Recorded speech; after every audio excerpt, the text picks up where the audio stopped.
Hi everyone. Congratulations. You've made it to Module 8. We are almost done. Let me show you what you need to do for your reading teacher portfolio, which is your last thing that you need to do. Okay, so here's what it looks like. The purpose is to synthesize all of your learning and to put it in a structure that I think is going to be useful for you going forward. In terms of thinking about what strategies did I learn from this class, what theory did I learn. So when you are teaching or when you are studying for the FORT exam, you'll be able to look back and basically find things in a meaningful way. That is the goal. Okay. So you're going to do your portfolio and then you're going to give feedback to 2 or 3 other classmates. You're going to do your SmartEval course evaluation if you have not already done so. These are super helpful for me, and they're taken very seriously by Edgewood, as you know. So please go ahead and do that if you haven't. Okay. Let's look at the blog here. Okay. What I've done here is I've made a kind of a model blog under my name, so you can have a look back at this. And as I mentioned in the guidelines, which some of you have already read, but they're here and they're attached in 2 different places in Module 8. Basically what you're doing is you have a series. These are what I'm calling categories. So you have a series of categories, and you need to have at least 1 artifact in each category. So this is just a traditional way of doing a portfolio assessment. So the way you can organize this is you can choose what you want to do, but what I thought would be super clear is create blog entries that have the titles of the category. So that's what I've done here. So one of the category is analyzing text and thinking about language structure. So I have here, this one I actually put some stuff in.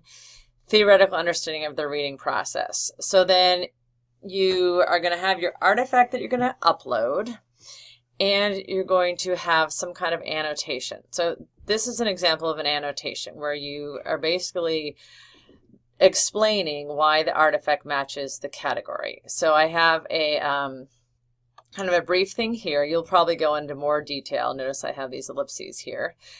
And you can do this like this as part of the blog here, or you can put your annotation and comments. Either way, your choice.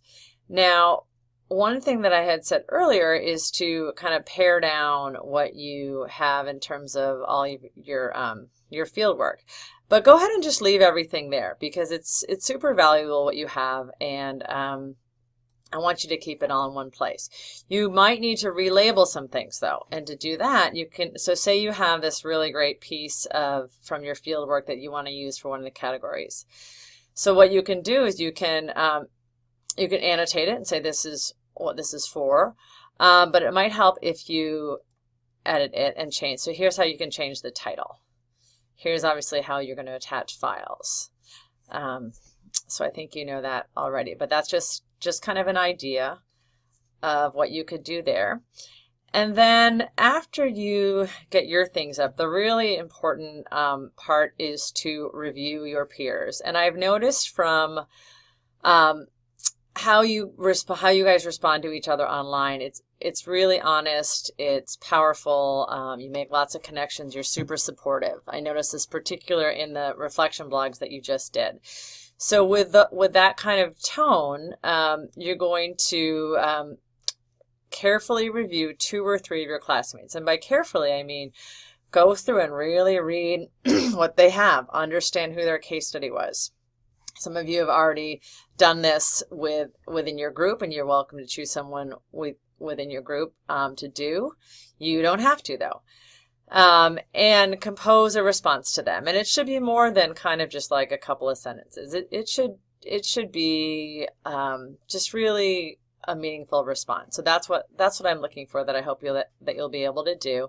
Do it on 2 to 3 people, and let's go back and look at the calendar and see how this is going to work.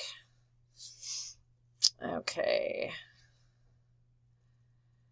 Okay, so you are gathering all your artifacts, and some of you had already started this, which is Awesome. And then have everything uploaded by Monday, and then start commenting on classmates' portfolios. You're going to comment on 2 or 3, and you're going to finish by Wednesday. You are welcome to start early. I think it's going to be clear as to kind of who is done and who's not done. And then as you get in and you're deciding who to review, make sure, we really want to make sure that everyone at least gets reviewed by someone else. So just be mindful of that. And then don't forget to go back and read the comments on yours. And then my feedback, I'm going to do that by email for you. So you will get that there. So it won't appear on the blog there. I have gone through and looked at your field work and given you a grade for that. And that was worth 25 points. So and I've given you some comments on your field work if I hadn't already done, so there might be some new comments there. If you are not sure whether you finished all of the fieldwork tasks, you can look at your grades. And I'm not sure that doesn't do much here but for you, under my grades, you can look up your field work. And if you don't see 25 points in there, then, and you're not sure why, then you can contact me and I can let you know. Okay? All right, take care and let me know if you have any questions.